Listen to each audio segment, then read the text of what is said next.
So as we approach Week 5 in the NFL, Westgate Las Vegas Superbook has ranked the NFL teams with the best Pro Football Championship odds, and no surprise, the dynasty that is New England has the best odds to win it all at 4-1, followed by Green Bay at 6-1, Seattle 7-1, Denver 8-1, and then Minnesota at 9-1. Max, I want to start with you here. Should New England be favored to win it all in Vegas? The answer is no. But first I want to explain what odds are really quickly. The betting line that Vegas sets, they're just trying to get equal action on both sides of the line, right? And then if there's more action on one side, the line moves. So those odds can change. But they're just trying to predict what the crowd is going to say. And if you read James Surowiecki's book, The Wisdom of Crowds, it explains why the line is so hard to beat. Because the crowd makes really good predictions. Everyone's wisdom put together, which is basically what a betting line is, will over time do better in terms of predicting things than the smartest member of the crowd. Think about that for a second. The dumb people actually make the crowd even smarter than the smartest person. It's weird that way. So the betting line says the Patriots, and that makes sense because most seasons in most sports we know who's going to be in the mix. The Spurs, not this year because of Kevin Durant, but most years the Spurs will be in the mix. If you set the Spurs, among the favorites, that's going to happen. Alabama, every year. And the Patriots fall into that category, obviously. Every year, you want to sound pretty smart, pick the Patriots. They're going to be right in the mix. But how far do they get into that mix usually? Well, in recent years, that depends on the health of Gronk. Gronkowski's health determines that. Because Tom Brady, who, as I said, has at most a season and a half left. He could fall off the cliff any minute, given his age, is what happens in the NFL.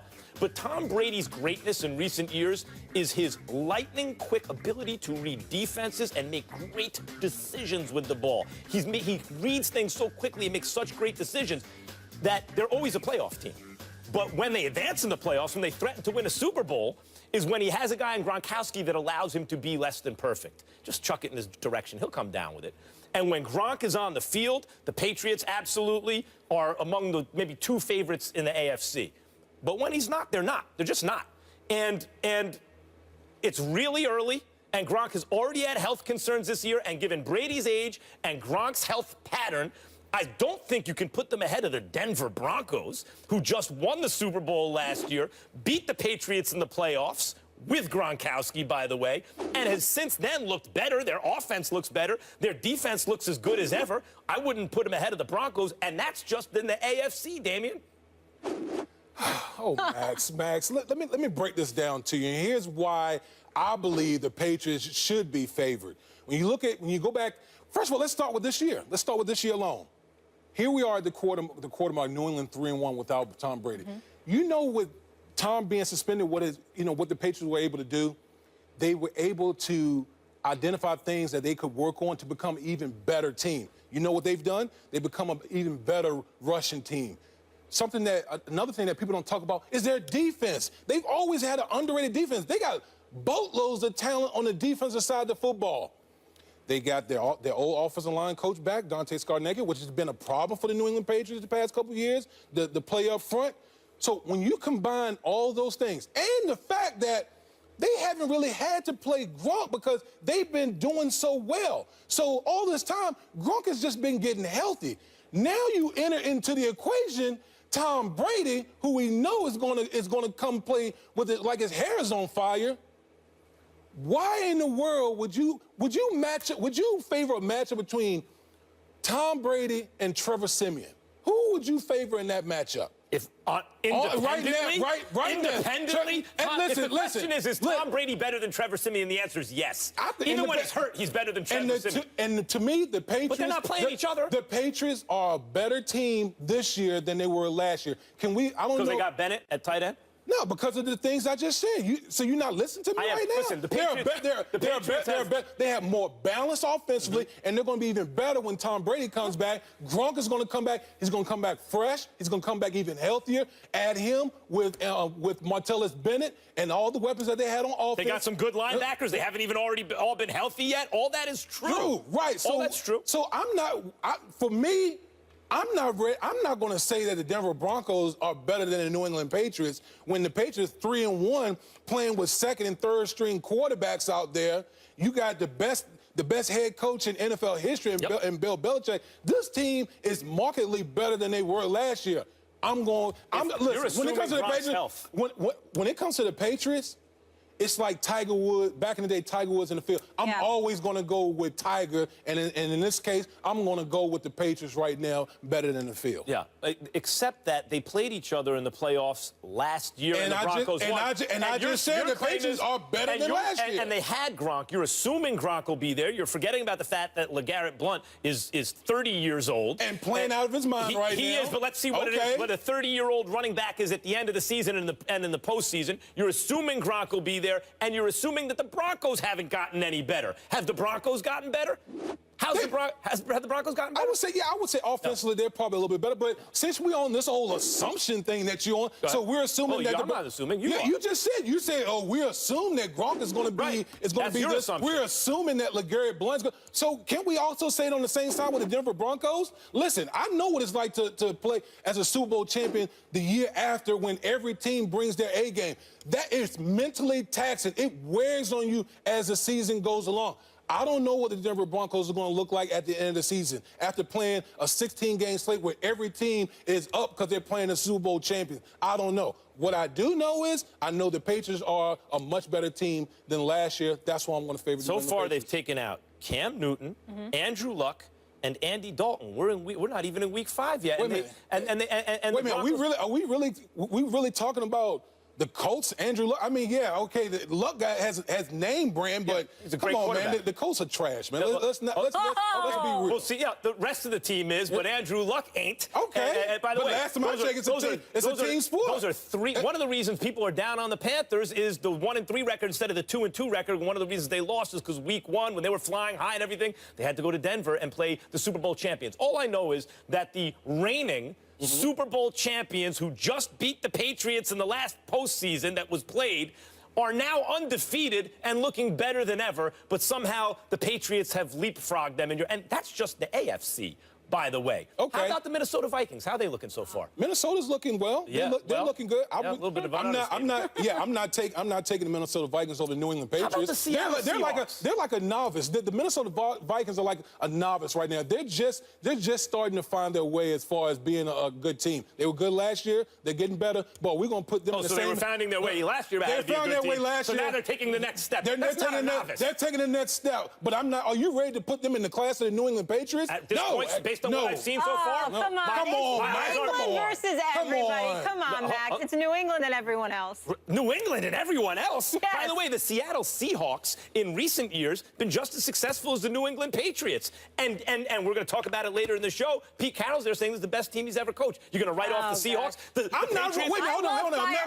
I'm not writing off anybody. I'm just making my case as to why I feel the Patriots should be the favorites Basically, what everyone's argument on the Patriots was, and it was mine too, until I saw what the Broncos, the Broncos after a certain time would say, okay, I got to back off that, is that, look at them. They're 3-1 even without Tom Brady. Just imagine, we're projecting forward and imagining what they're going to be with Tom Brady, and therefore we're giving them the credit that they have not yet earned this season and leapfrogging them over another team that has earned that credit this season and last. And here's what we got to go to break, guys. Say your last. You have a quick last point? I want to say this about Denver Broncos and Trevor Siemian. We're at the quarter mark. Everyone has tendencies. Yep. Let's see how he adjusts now.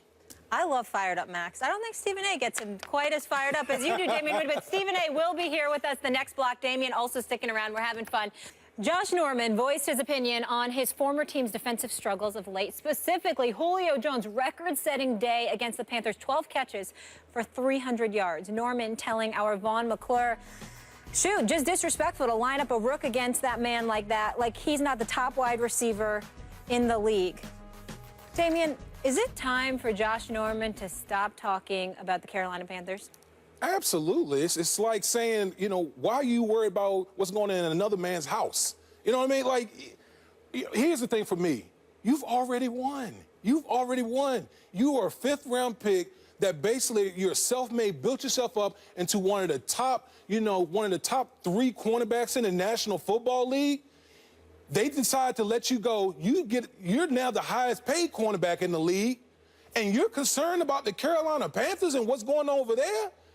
Like, to me, that makes no sense. It just reeks to me of a guy that just wants some attention, wants to kind of talk about what happened with Carolina and Julio Jones. Hey, I told you so.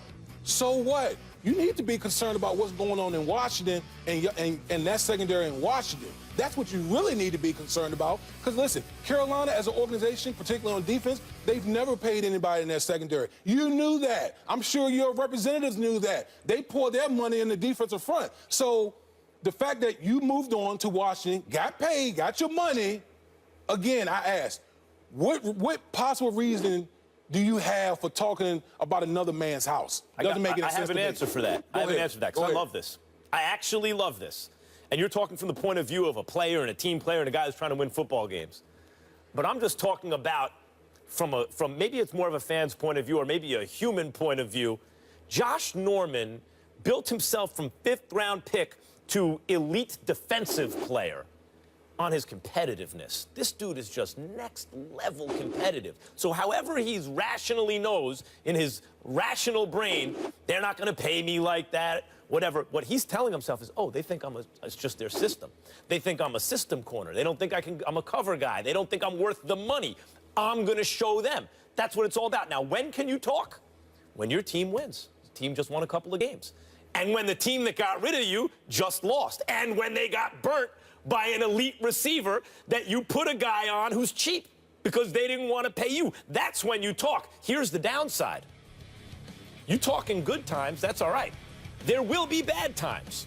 The Panthers are going to be good at times. And I think they're a better team than Washington. And you will get burnt at times trying to cover guys.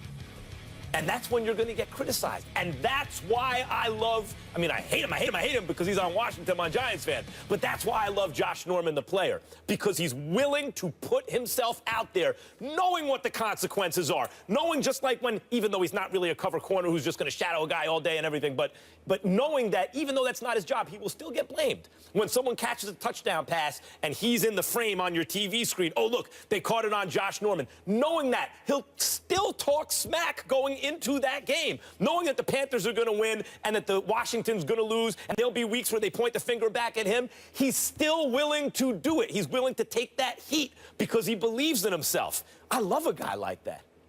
Listen, for him, he's just building up his reputation on TV. I get it. Okay, I guess it's part of this new wave of, professional athletes. They just want to brand themselves. But again, so you're gonna go talk smack about some rookies who are just going up against Julio Jones, who's just getting their feet wet. Like you haven't been toasted before. In particular, like in practice with Deshaun Jackson toasting you in practice. I mean, to go out there and just to keep talking about the Carolina Panthers, bro, that makes you look silly. You're paid. You have the reputation. You're an all-pro type player. Again, I'm gonna ask you, Max, why in the world should he be concerned with the Carolina Panthers? They took it on the chin. Yeah, they took it on the chin by the Atlanta Falcons. Atlanta Falcons is balling right now. But again, Washington, he needs to be concerned about what the Redskins are doing as opposed to what some rookies in the Carolina Panthers secondary, what they're doing. He uses every little piece of motivation he can get. Now, I'm surprised at you, Damian Woody. I'm surprised at you. I don't get into all these, I'm going to use this for a motivational ploy. Listen, the fact that I'm stepping on the field and I'm getting challenged by the guy across me, that's enough motivation in and of itself. Why do I need to be motivated by, the Carolina Panthers, they released me, or, some rookie got toasted by Julio Jones? Who cares? I remember in 1998, the Yankees had won 125 games and the World Series, and Derek Jeter was the biggest star in the world. I remember Jeter, who never stepped in it, right? Never said anything, saying after the season at one point, they say we couldn't do it. And I thought, who said that? Everyone thought that you were going to win since you traded for Knobloch in the offseason. Everyone thought you were going to win 125 games. Who are these people who said you couldn't do it?